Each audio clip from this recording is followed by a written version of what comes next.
নায়কের কাজের ভূমিকায় আপনাদের এই মহানাটক পরাজিত রঙ্গমঞ্চে ছড়িত নাটক প্রদর্শন করে দেখাবেন দেবীর আরাধনা।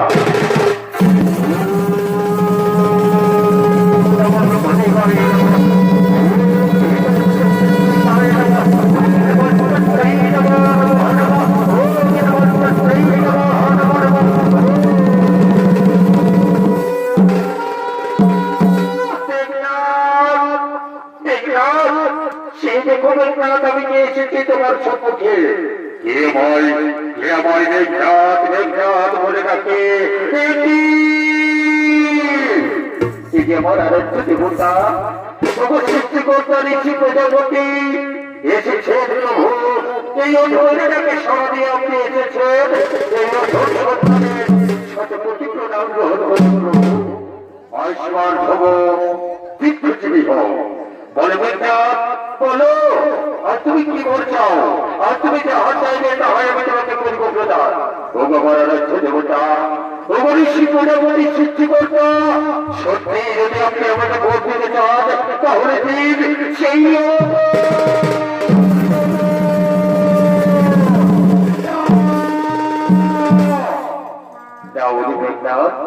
এই অমরত্বর তোকে আমি কিছুতেই করিতে পারিব না প্রদান। এই জীবনে আমার মনে কেউ থাকতে পারে না, এমনকি আমিও না। যদি বলিতে হবে অমরিতে হটাই যাবে এই জীবন মাঝারে। তাই অলিবেন না, এই অমরত্বরের পরিবর্তে তুমি যদি আরেকবার আমি করি প্রদান, তুমি তাতে সন্তুষ্ট থাকবে তো? হে প্রভু, তাই করুন প্রভু, তাই করুন। তাহলে শুনবেন না, এই অমরত্বরের পরিবর্তে তোমার আমি একবার করি প্রদান।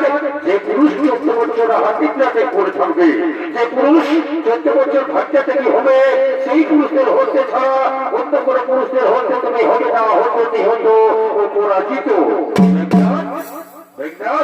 এই বলেই তুমি সন্তুষ্ট আছো তো মেঘনাথ? হে প্রভু, আমি এই বলেই সন্তুষ্ট আছি প্রভু, আমি এই বলেই সন্তুষ্ট আছি।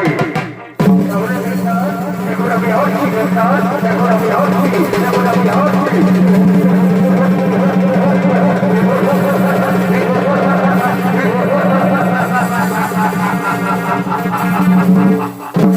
যে পুরুষ 14 বছর হাতে করে থাকবে, যে পুরুষ 14 বছর ভাগ্যাদেবী হবে, সেই পুরুষের হস্ত হবো আমি অর্থাৎ এই জীবনে আমার দুই পুরুষকে যে 14 বছর হাতে করে থাকবে, যে 14 বছর ভাগ্যাদেবী হবে, অর্থাৎ আমার মৃত্যু হবে না, আমি অমর, আমি অজেয়। কিন্তু আমার পরম শত্রু ওই দেবরাজিত্র।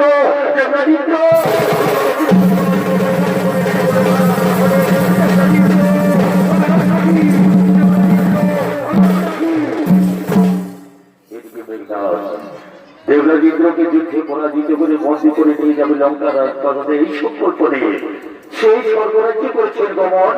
আর ওদিকে দেবরাজিন্দ্র সমস্ত দেবতাকে সঙ্গে নিয়ে এই দেব সমাজে এতক্ষণে করছে আগমন।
মূর্খ অনেক মূর্খ রাগ করছি তোকে আমার রাজসভায় প্রবেশ করার অনুমতি কে দিল প্রবেশ করার অনুমতি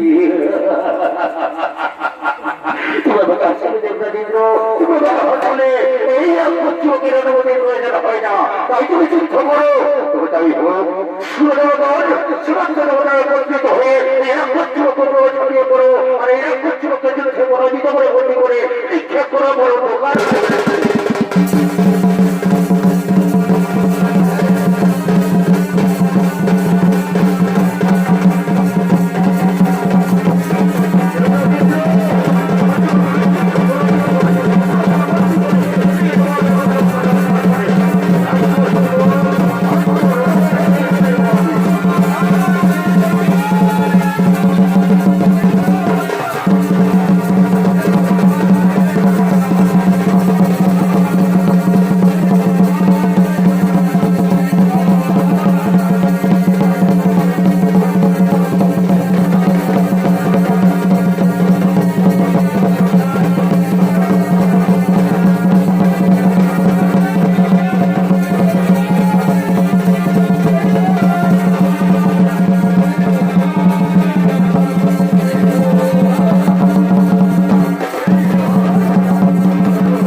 মেঘনাথের হাত হইতে রক্ষা পেতে পৃথিবীর আনাচে লুকিয়ে বেড়াচ্ছে আর ওদিকে সতী সুলোচনা তার বিষ্ণু পূজার ফুল চলনের জন্য সতীগণকে সঙ্গে নিয়ে এই ফুলের উদ্যানে করছে আগমন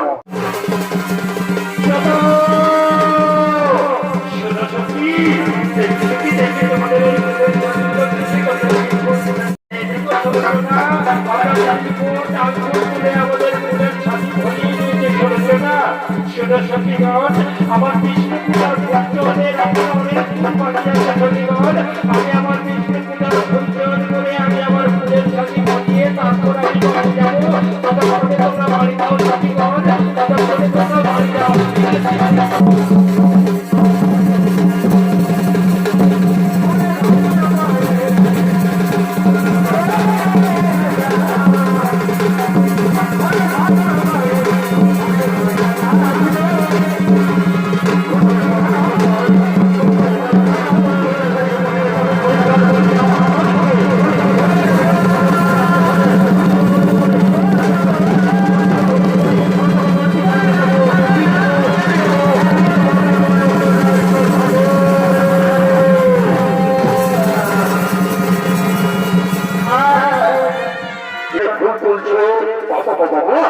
কি সুন্দর কি অপরূপ চেহারা যেন পৃথিবীর সমস্ত সত্যকে তার উপর নির্ভর করেছে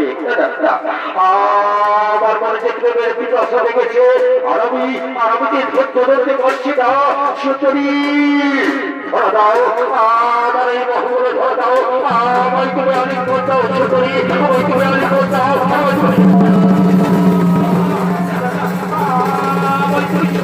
আমার দিকে এসে না ধরা দাও সুতরি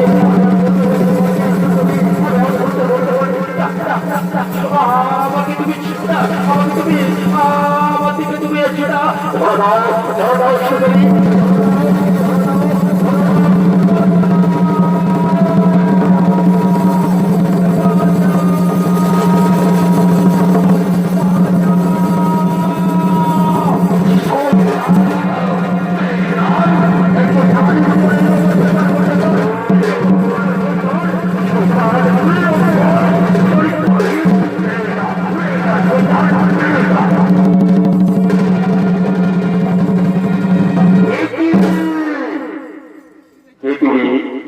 কি তোমার পরিচয় এবং কেন এটাকে নিয়ে এই ফুলের উদ্যানে তুমি ফুল তুলতে এসেছো?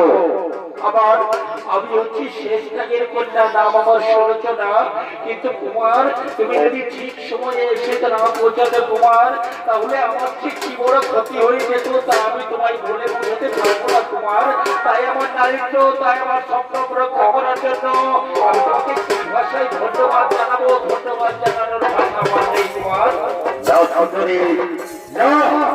এটা ধন্যবাদ দেওয়ার কিছু নেই সুন্দরী। আমি তো একজন পুরুষ, তাই তো একজন পুরুষের একজন নারীর সংগ্রাম রক্ষা করাই তো আমার কাজ। আমি এইটুকু করেছি মাত্র, এতে ধন্যবাদ দেওয়ার কিছু নেই। কিন্তু কুমারী, তোমার একটা কথা বলবো, তুমি যদি কিছু মনে না করো। বলো কুমার, বলো। তুমি আমায় কি কথা বলবে? তুমি আমায় কি বলো কুমার? শোনো, শোনো কুমারী, আমি যদি তোমার নাম ধরে ডাকি, তোমার কোনো আপত্তি থাকবে না তো? না কুমার, না, আমার কোনো আপত্তি থাকবে না কুমার। তুমি আমার নাম ধরে ডাকো। শোনো সরিতা, তোমার সঙ্গে এই ঘড়িকের পরিচয়, ঘড়িকের আলাপ আলোচনায় আমি যে তোমার ভেবে পড়ে গেছি সরিতা। কিন্তু কুমার, তোমার পরিচয়টা আমাকে দেবে না কুমার। তোমার পরিচয় আমার কাছে ভুলে বলো কুমার। শোনো সরিতা, আমি অঞ্জলি বিজয়ী দর্শনের পুত্র, নাম আমার মেঘনাথ। সরিতা, যদি তোমার পুত্র সম্পত্তি থাকে, তাহলে আমি তোমার স্মৃতিতে সিঁদুর দিয়ে তোমাকে আমি স্ত্রীর মর্যাদা দিয়ে ছোট মনে আমি আমার লঙ্কা রাজপ্রাসাদে সাথে নিয়ে যাবো, যদি তোমার পূর্ণ সম্মতি থাকে। তাই হবে কুমার, তাই হবে। আমি তোমার সমর্থনে রাজি হলাম কুমার। তাই আজ থেকে আমি আমার মন, প্রাণ, জীবন, জৈবন সব তোমায় সঁপে দিলাম কুমার। সব সময় আমি তোমায় সঁপে দিলাম। রাজপ্রাসাদে চলে যাও।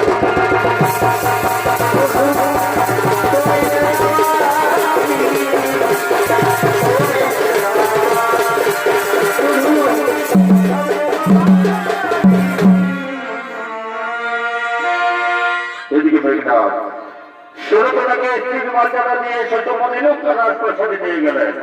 আর ওদিকে সীতা উদ্ধারের কারণে লঙ্কার রণভূমিতে বেঁধে দিয়েছে রাম রাবণের ভীষণ যুদ্ধ।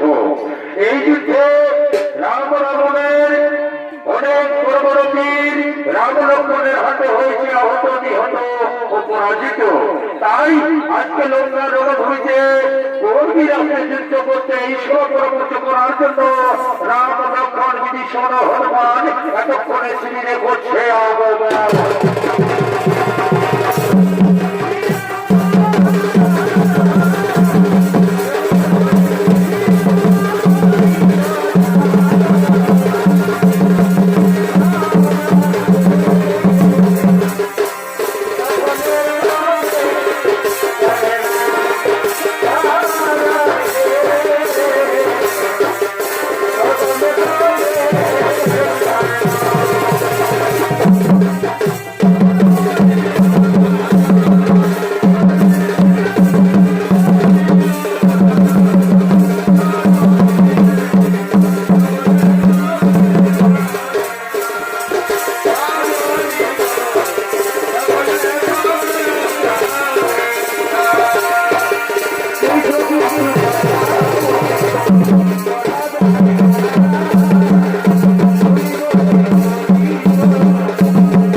আপনার চরণে শত কোটি প্রণাম।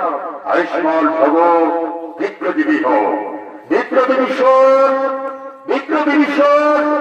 আজ লঙ্কার বন্দী আপনার মনের সঙ্গে যুদ্ধ করতে এই লঙ্কার ভূমিতে। প্রভু, প্রভু, আজ লঙ্কার যে বীর আমাদের সঙ্গে যুদ্ধ করতে আসছে সে হচ্ছে এক লঙ্কার অতর্কিত বীর এবং লঙ্কার মস্ত বড় স্তম্ভ। এই বীর তো লঙ্কার অনেক বড় বড় বীর আমার হাতে হয়েছে আহত নিহত পরাজিত। এখনো লঙ্কার স্তম্ভ বেঁচে আছে। এই প্রভু, এখনো লঙ্কার স্তম্ভ বেঁচে আছে। প্রভু, এক যুদ্ধে দেবরাজেন্দ্রকে যুদ্ধে পরাজিত করে তাকে এই লঙ্কা রাজপ্রাসাদে ভর্তি করে নিয়ে এসেছিল। সেই তখন থেকে সেই ঠিক নামে খেত। কিন্তু রেন্দ্রদেবী শোন, আজকের যুদ্ধেই হবে তার যুদ্ধ। আজকের যুদ্ধেই আমি তাকে প্রাপ্ত করাবো। না প্রভু, তা হয়তো প্রভু তা হতে পারে না, কারণ সে হচ্ছে ব্রহ্মার ভোট প্রাপ্ত প্রভু। যে পুরুষ 14 বছর হাতটা শেষ করে থাকবে, যে পুরুষ 14 বছর বাচ্চা থেকে হবে, সেই পুরুষের হতে ছাড়া অন্য কোন পুরুষের হতে সে হবে না। হতো উনি হতো ও পরাজিত। অর্থাৎ একমাত্র বেদনাথকে পরাজিত করে তার একমাত্র উপযুক্ত পাত্র হলো এই ভাই লক্ষণ। আরো শুনুন প্রভু, আরো শুনুন। আজ বেদনাথ যুদ্ধে যেমন আগে তাকে নিকুঞ্জলা মন্দিরে যজ্ঞ করতে, আর যজ্ঞ যদি তার সম্পূর্ণ হয় তাহলে তাকে পরাজিত করা ভীষণ কঠিন হয়ে যাবে প্রভু। পরাজিত করা মহা মুশকিল হয়ে যাবে। তাহলে কি হবে বিষয়? তাহলে কি হবে? সেই নিকুঞ্জলা মন্দিরের মধ্যে আমরা কেউ জানি না, আর ওই নিকুঞ্জলা মন্দিরে আমরা কেমন করে পৌঁছাবো প্রভু? তার জন্য আপনি কোনো চিন্তা করবেন না প্রভু। ওই নিকুঞ্জলা মন্দিরের পথ আমি জানি প্রভু, এবং খুব কম সময়ের মধ্যে আমি ভাই লক্ষণকে ওই নিকুঞ্জলা মন্দিরে নিয়ে যাবো। আপনি শুধু ভাই লক্ষণকে আমার সঙ্গে যুদ্ধে যাওয়ার অনুমতি দিন। তাই হবে। ভাই লক্ষণ, যাও ভাই, তুমি কিন্তু ভীষণ হনুমান ভগবান আর মানুষ আগে ওই নিকুঞ্জলা মন্দিরে যাও, ওই মেঘনাথের সঙ্গে ঘুরতে রয়। তাই হবে দাদা, তাই হবে। তুমি আমায় আশীর্বাদ করো দাদা, তুমি আমায় আশীর্বাদ করো যেন আমি মেঘনাথের তৈরি হয়ে আবার তোমার শিবিরে ফিরে আসতে পারি। যাও ভাই, যাও, আমার আশীর্বাদ তোমার কাছে সময় রইল ভাই। যাও, তুমি ওই মেঘনাথের তৈরি হয়ে আবার তুমি আমার শিবিরে ফিরে এসো ভাই। আমার শিবিরে আমার ফিরে এসো।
যাবো করে আমার নিকুম্বিলা মন্দিরে যজ্ঞ করতে। আমার যজ্ঞ যতক্ষণ সম্পন্ন হবে আমারই অনুমতিতে যেন একটা স্মৃতি নিকা পর্যন্ত প্রবেশ করতে না পারে, তাই এই নিকুম্বিলা মন্দিরে তোমরা অনন্ত প্রহরী হয়ে পাহারা দাও। তাই হবে কুমার, তাই হবে। আপনার বাক্য আমরা অক্ষরে অক্ষরে পালন করবো কুমার। আপনি নিশ্চিত মনে এই নিকুম্বিলা মন্দিরে চলে যান। আপনার বিনা অনুমতি ছাড়া আমরা একটা স্মৃতি নিকা পর্যন্ত প্রবেশ করতে দেব না। তাই হবে। আমি এতক্ষণে যাবো নিকুম্বিলা মন্দিরে। আমি এতক্ষণে যাবো আমি আমার আরাধ্য দেবীকে সন্তুষ্ট করতে। তাই তোমাদের কথা শুনে আমি আশ্বস্ত হলাম। মা নিকুম্বিলা, আমায় আশীর্বাদ করো মা, আমায় আশীর্বাদ করো যেন আমি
আমার সঙ্গে তুমি যুদ্ধ করো।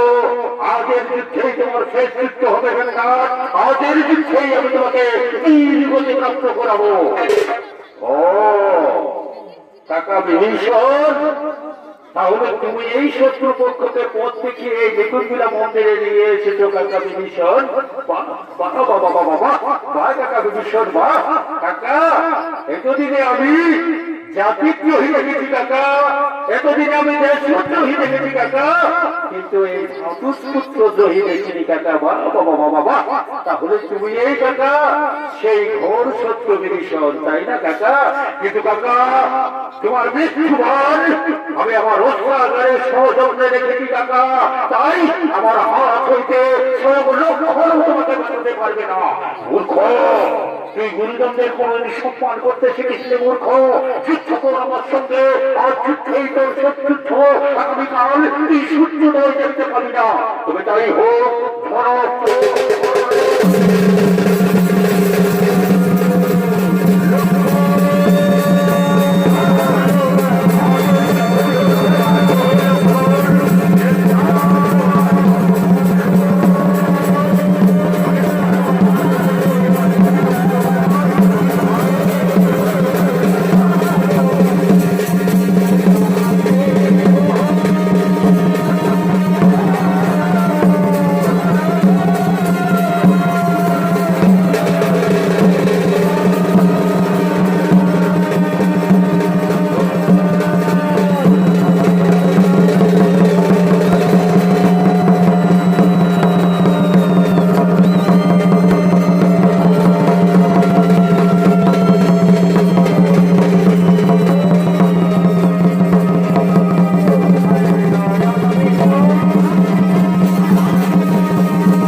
ধন্যবাদ জানাবার ভাষা আমি খুঁজে পাচ্ছি না ভাই। ভাই তুমি ছাড়া ওই মেঘনাথকে কেউ পরাজিত করতে পারছো না ভাই। তাই তোমাকে কি বলে আমি অভিনন্দন জানাবো, অভিনন্দন জানানোর ভাষা আমার কাছে নেই ভাই। কিন্তু ভাই আর আমরা বিলম্ব করবো না ভাই লক্ষণ, চলো ভাই আমরা এতক্ষণে শিবিরে ফিরে যাবো।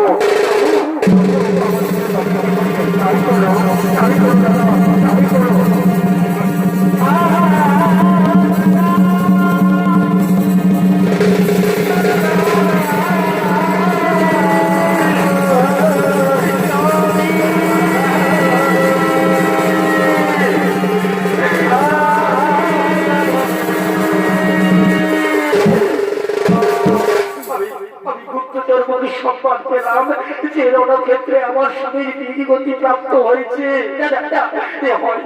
হতে পারে না, কারণ আমার স্বামীর বীরগতি প্রাপ্ত হতে পারে না। এমন কোন পুরুষ নেই ত্রিভুবনে যে আমার স্বামীর বীরগতি প্রাপ্ত করাবে। কিন্তু গুপ্তচরের কথা তবে কি মিথ্যে? হতে পারে না। গুপ্তচর কখনো মিথ্যে সংবাদ দিতে পারে না। কিন্তু আমার স্বামী যুদ্ধে যাওয়ার আগে আমাকে বলে গিয়েছিল, সুলোচনা যদি রণক্ষেত্রে আমার বীরগতি প্রাপ্ত হয় তাহলে আমার কাটা হাত একটু একটু করে তোমার কাছে চলে আসবে। আর যদি আমার কাটা হাত তোমার কাছে পৌঁছে যায় তখন তুমি বুঝতে পারবে যে তোমার স্বামীর রণক্ষেত্রে বীরগতি প্রাপ্ত হয়েছে। কিন্তু ওই আমার স্বামীর কাটা হাত তো আমার কাছে এলো না। তাহলে আমার স্বামীর বীরগতি প্রাপ্ত হতে পারে না। এই সংবাদ ভিত্তির সংবাদ, এই সংবাদ আমি মানি না। কিন্তু কি যেন আমার একটু একটু বেড়ে হয়েছে আছে। তবে কি তাহলে আমার স্বামীর কাটা হাত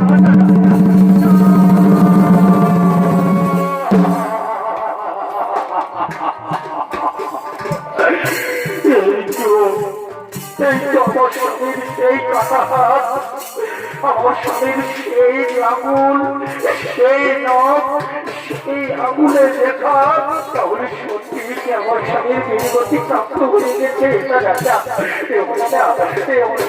আমাকে অল্প বয়সে বিধবা সাজিয়ে আমার স্বামী কিছুতে আমাকে ছেড়ে যেতে পারে না।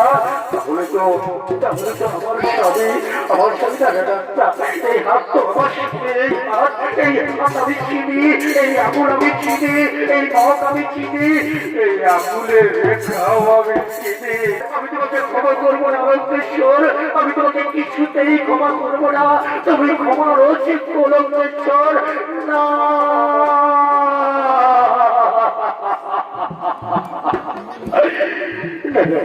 আমি হাত থেকে করবো না।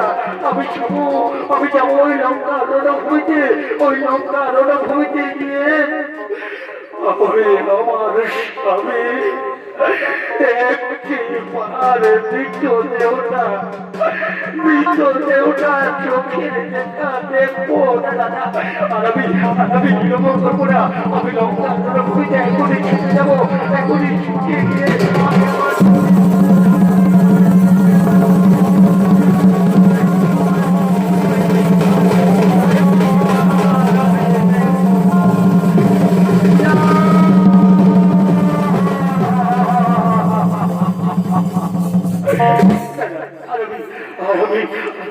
করবো না। আমি যাবো লঙ্কা রণভূমিতে গিয়ে আমি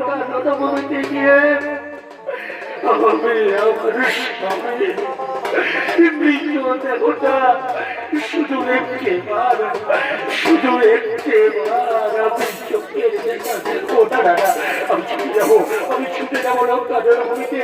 ওই তো লঙ্কা রণভূমি।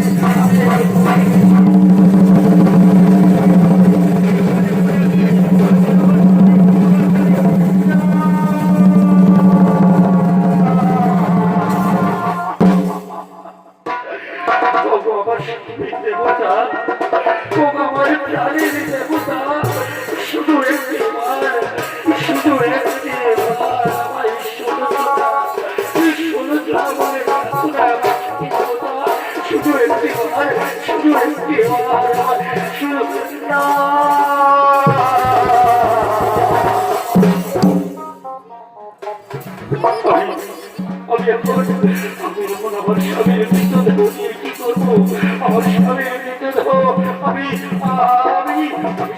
তাদেরকে পাঠিয়ে দেবো।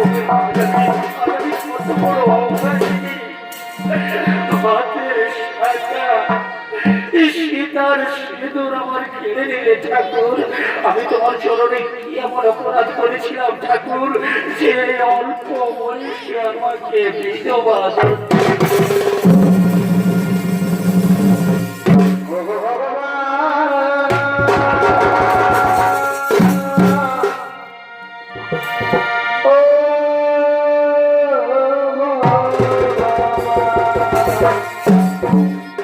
তুমি যে আমার জীবনে কত ব্যথা বাধা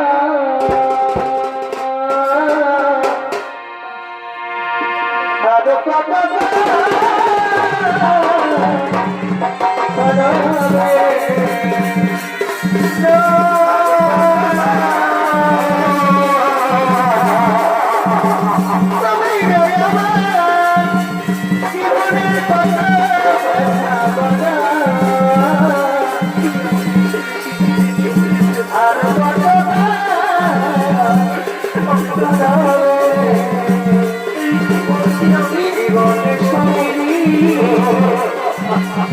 মনে মানুষ মনে সবই মনে মানুষ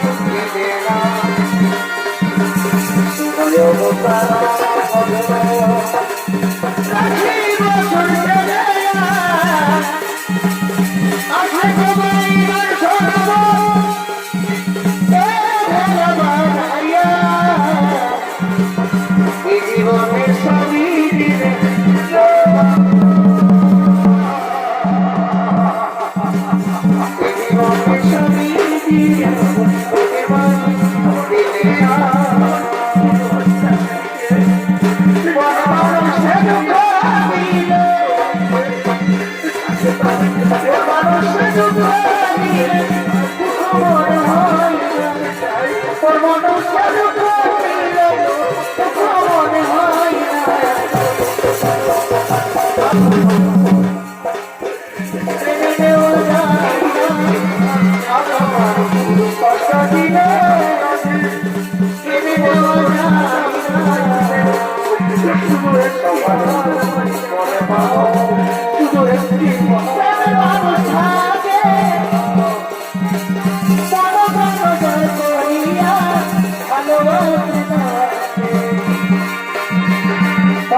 আমার হাতে তোমার স্বামীর বীর গতি প্রাপ্ত হইতে চলেছ না। আমার হাতে তোমার স্বামীর বীর গতি প্রাপ্ত হয়েছে।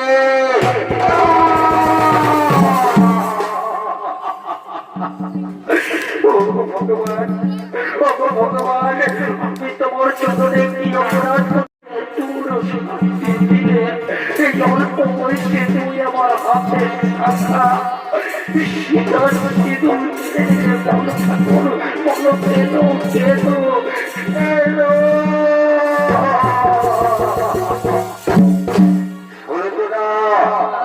তুমি পূর্বের কথা স্মরণ করে চলেছ না।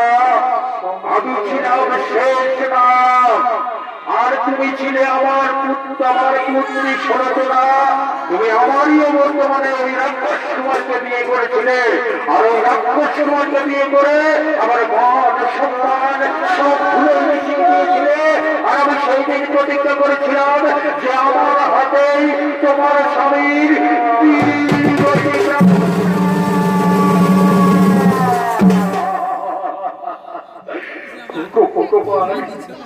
তুমি কি ভালোবেসে আমি পাপ করেছিলাম ভগবান, ভালোবেসে আমি বিয়ে করে অপরাধ করেছিলাম ভগবান, তাই এত বড় যন্ত্রণা, এত বড় সাজা তুমি আমায় দিলে ঠাকুর, এত বড় সাজা তুমি আমায়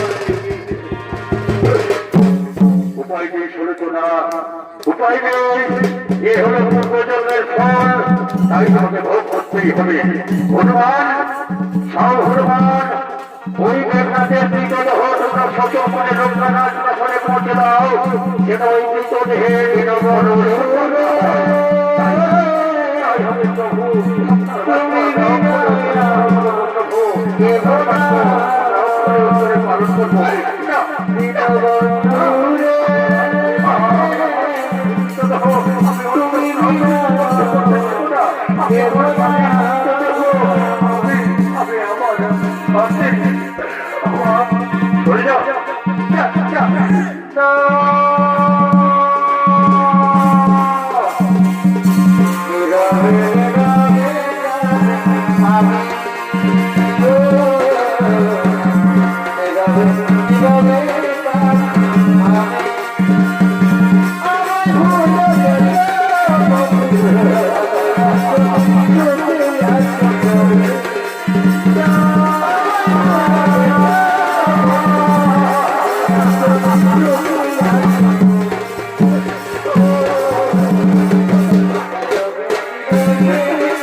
পালন করবো মহারাজ